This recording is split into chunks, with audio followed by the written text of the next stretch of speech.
Welcome to Cinemophile, where we bring you the best in independent, documentary, and foreign films, and we talk to the people who made them. I'm your host, Mike Caspar, and you can find out more about the program by going to cinemophilepod.com. In this digital era, real-life connections become rarer, yet any personal encounter can leave a lingering trace. Over a lifetime, filmmaker Lynne Sachs has collected business cards, mementos of initial meetings with strangers, and over the course of this film, she selects 7 cards from the hundreds in order to essentially go back into her life and to reconnect with many of the people we see in this film. It's a beautiful film, very well done, called Every Contact Leaves a Trace, and we're joined today by the director, Lynne Sachs. Lynne, welcome to Cinemophile. I'm so glad to be here, Mike. Thank you. I'm so glad you're here. This is the kind of filmmaking I truly love. I gravitate to this, where it is humanizing in so many different ways. You bring your own life into this project, and then you pull in different people along the way. And it just reveals so much about who we are as a species, but also there's a lot of connections to our current history and to our history going back several decades, which is important. And I think you handled all of it beautifully. Tell me a little bit about, at what moment did you look at this stack of business cards and say, I think I need to make a movie? It's interesting that you said it was a humanizing kind of film, and that makes me happy. It's a new film, so I'm just learning how people are receiving the film, how it makes you think about my life, but even more importantly, perhaps your life. And so I would say about 13 years ago, I was just looking through some drawers in my house, and I realized that I had hundreds of business cards, or some people call them calling cards. And I thought about them as mnemonic devices, which is their sole purpose. And I thought, well, how is this a composite of my very existence on this earth? How does it make me think about journeys I've taken and opportunities I've lost? And who were the people who opened those channels to new ways of existing? And I didn't think I have to meet all of them. At first, I had to process them, and I was fascinated by the fact that actually I remember, let's say, 2/3 of them. Because the mnemonic device became a kind of distillation for a human being, and even more importantly, maybe for an incident that was part of the narrative of my life. And, we think a lot about the ways that one human being's trajectory either encourages another or becomes an obstacle to another. And we're always crisscrossing various passages and having these human experiences, as you said. And actually, the film begins with a quote from Beckett's novel, Malloy. And it's about these two kind of scruffy fellows who are pass each other on a road, and then they stop for a second when they bend down and look at each other, and then they keep going. But there's something internalized that happens for them. So that was extremely important to me when I read that. And I thought that it can be so slight, but it can be so profound. Yeah. And also for me, watching the film, there is this randomness to the people that have handed you a business card. For whatever reason, everyone would, I assume, have a slightly different reason for giving you a card and hoping to engage you in some way. And it is at the essence of what humans are. Whether we are talking to one another or whatever our experience might be interacting with one another, in a manner of speaking, there's kind of an emotional business card that you're handing off to someone along the way as well. So I love this divide. I love the way that you get us into these stories in that regard. So is that a fair way to put what this is in terms of? Yeah, the car, I made a film about my father. It's called Film About a Father Who. So there are other people in our cosmos that have lingering effects and transformative effects that we can't really escape, like a parent. But I started to think about how strangers came into my life and presented themselves either like, and I said, I play with this a bit in the film, either as they really are as or as they want to be. One of the people I interviewed for the making of the film, he's not really in it, but he helped to inform me, was someone who teaches graphic design students how to make business cards. Hmm. And he said most of the time, those kind of business cards, which are intended for getting a new job or making a sale or just defining who you are as a creative being, they have more to do with what you want to be than who you are. And I like that dichotomy, Yeah. and that the cards give you that locus for reflection. There's a lot of visual elements in the film, and I think one of the more important ones is the arrows and circles that Oh, sort of depict they give you an idea as to the nature of the relationship or the dynamic, the kind of the emotional.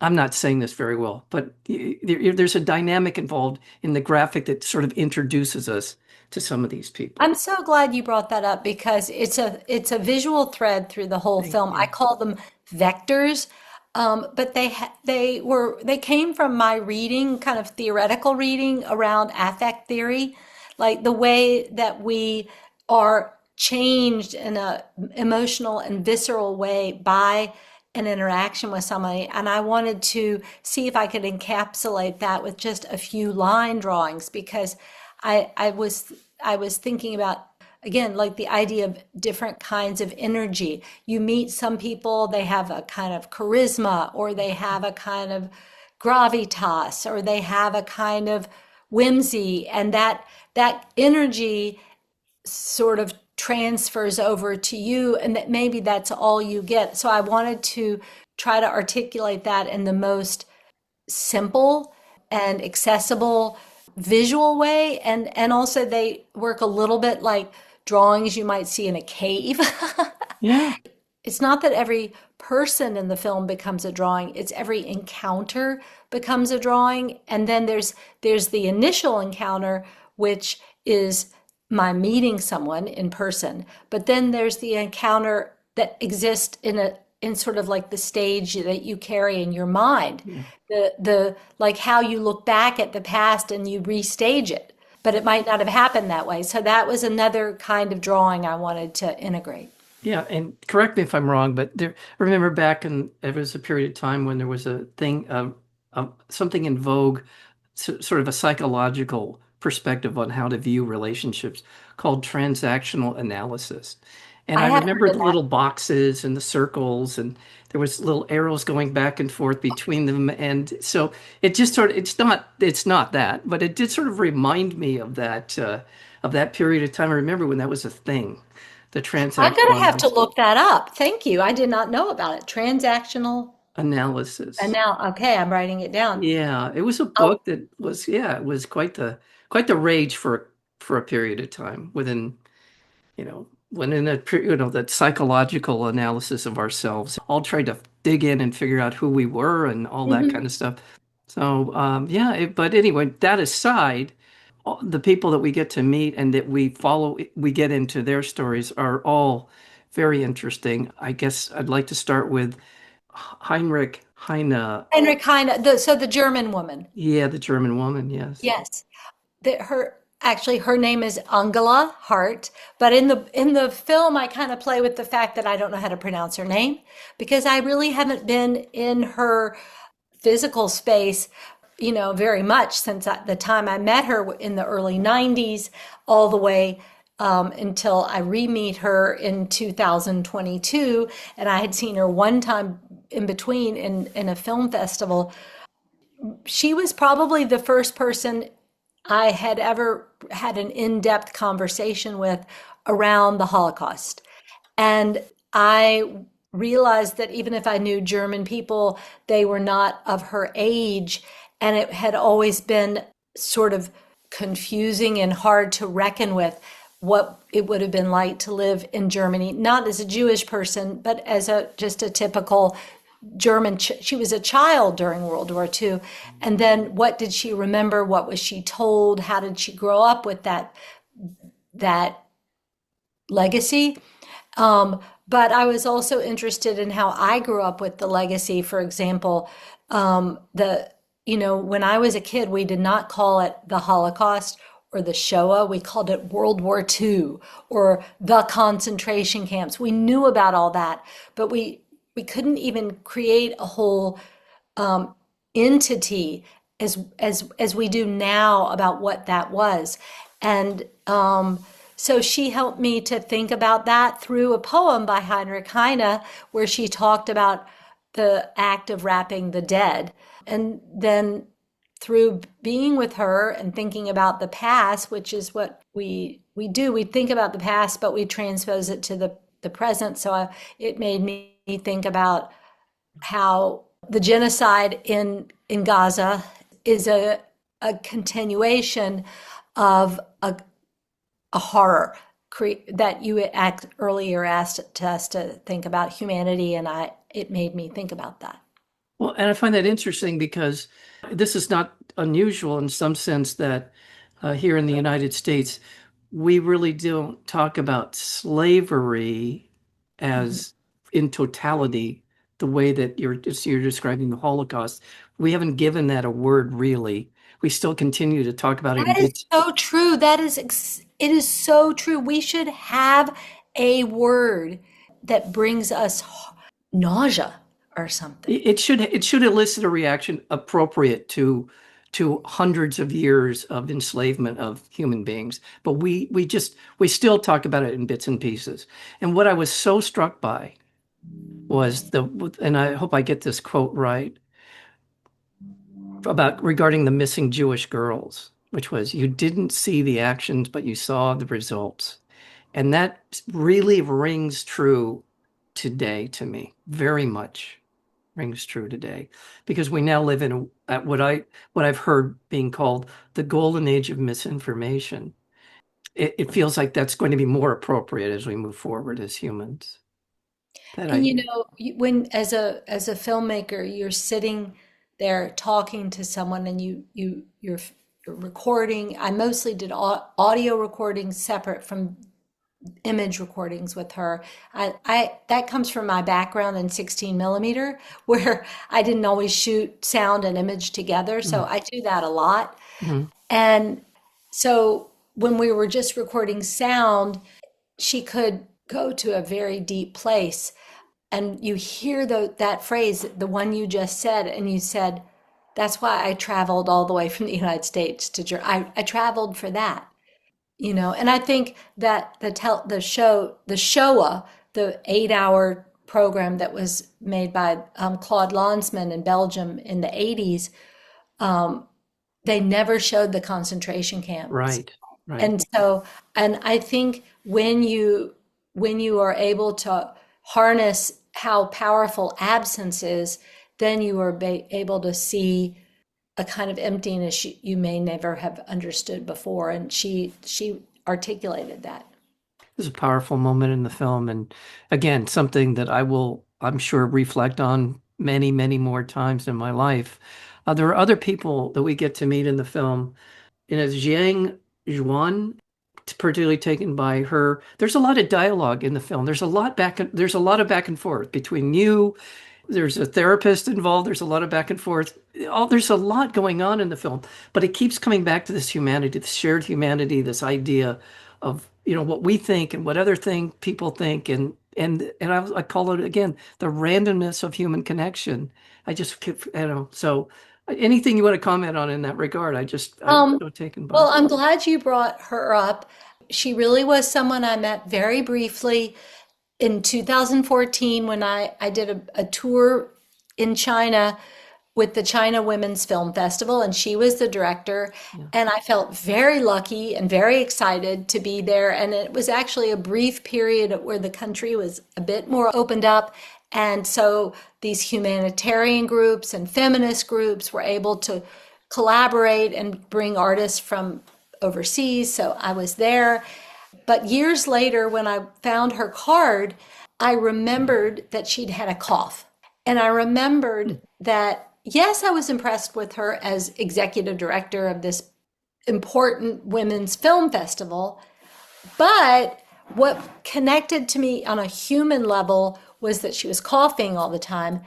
And I mean, it then occurred, well, it didn't really occur to me that quite then, but the pollution in Beijing was Oh, so bad. yeah. It's improved, but it was so bad that when I got off the plane, I thought that I had stepped into a fire, like the second, and then you get used to it. So anyway, I've heard that overall the air quality is much better. And maybe that wasn't why she was coughing, but it had to do with something not so much intellectual or socio-political or female to female. It just had to do with how we care about another person. And you could be at a table in a restaurant, you could hear someone next to you coughing, and you might feel some kind of pathos for, or, Yeah. you know, Something empathy, relatable, something something. humanly Yeah, relatable. Yeah. yeah. And then through reconnecting with her during the pandemic, we started exchanging images together. And then, and I knew she was going to be in this film. And through it, I started to just understand that the level of, I would call it heroism, to run an independent but very well attended feminist film festival in any country these days, Yes. let alone, and she, and then it was closed down, and she felt this, embarrassment about that, which she shouldn't have. But There's a number of very compelling relationships that we see play out in here. And, I just recently lost my father, and so we've already kind of gotten everything settled and straightened out. But getting my stuff out of the garage that was in, I came across a bunch of business cards, and it was in my mind to go through them and maybe in some version of this. I'm not trying to make myself a part of this conversation inappropriately, but the same thought occurred to me that many of these people I haven't spoken to in years, and what would it be like to try and reconnect with them? So I and think the this is something. cards are they're like the Hansel and Gretel. They're like the crumbs to your father's story. Yeah, well, yes, exactly. There's that thread of it. There's just very different chapters in my life that I think that when people have a chance to, when they find out about this film, this this way that you get us into these stories is exceptionally relatable for, I think, for anyone, just to be able to kind of reflect on their life. It is an interesting way to reflect on your life, to look at business cards that you have, but at the same time, we don't do it that often. I don't think most people sit around wondering what happened to somebody that they worked with 20 years ago. But I just think anything we can do to promote this kind of our interactivity with one another, I think is always a great idea. Well, I have to say, one of the reasons that I brought in my niece and nephew, you Yeah. saw those children, is that I knew that the collection of these cards was, in a sense, showing of my age. It was a remnant from another time. Now people tap their cell phones to each other, and the information travels digitally. And I wanted to be challenged by another generation. But I also wanted them to think about the box of cards in a way that would also surprise them.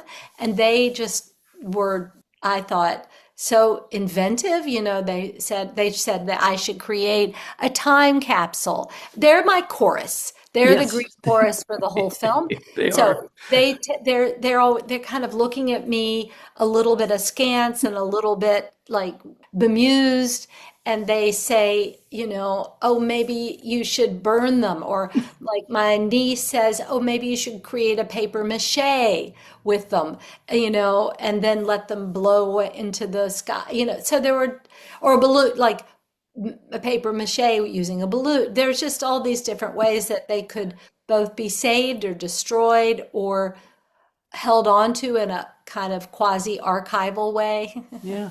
Well, I don't know. I'm not an expert on all of the ways in which people are storing their memories, but it does feel like they're living in a world where their life's trail is actually very accessible to them if they want to go back and figure out, if they want to go back in their history of their being online and all that stuff. But it's a different relationship to the past that this generation has than I think that I grew up with.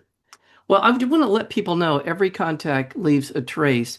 Is it still in a festival run, or are we getting a Yes, it general? is.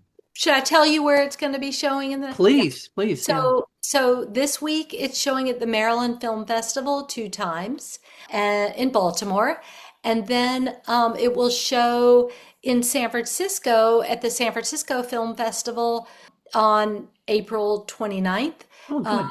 and actually, well, I'll just say that that's through at the Pacific Film Archive in Berkeley. That's where the theater is, but they're actually giving me an award. Congrats. It's called the Persistence of Vision Award. So there'll be a kind of in-depth conversation. It's their annual award for a filmmaker who's been involved in non-narrative filmmaking for a while. So I'm happy to have the chance to talk about my work in San Francisco. It is the place where I really found my muse for movie making there. And then after San Francisco, I'll be showing it in New York at the Prismatic Ground Film Festival, which is set at the Anthology Film Archives. And then soon after that, it'll be at DC Docs, which is a festival in Washington, D.C. So it's moving around. It's moving around. Well, fantastic. And also, I want to let people know that you're an author. Your books have included year by year poems, a handbook, a manual on performance, process, and labor of laundry.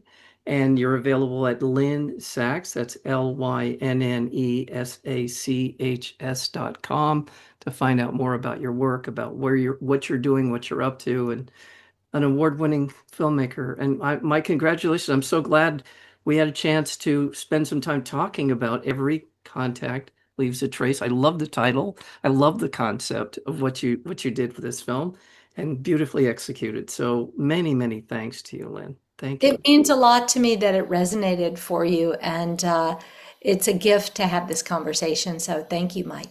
Thank you. You have been listening to Cinemaphile with Mike Kaspar, the place where you will hear from the best in independent documentary and foreign filmmakers. Please check out our previous interviews as well as upcoming interviews and special programming by going to cinemaphilepod.com. We are also available on Apple Podcasts, Spotify, and YouTube, searchable under Cinemaphile with Mike Kaspar. Until next time, thank you for listening.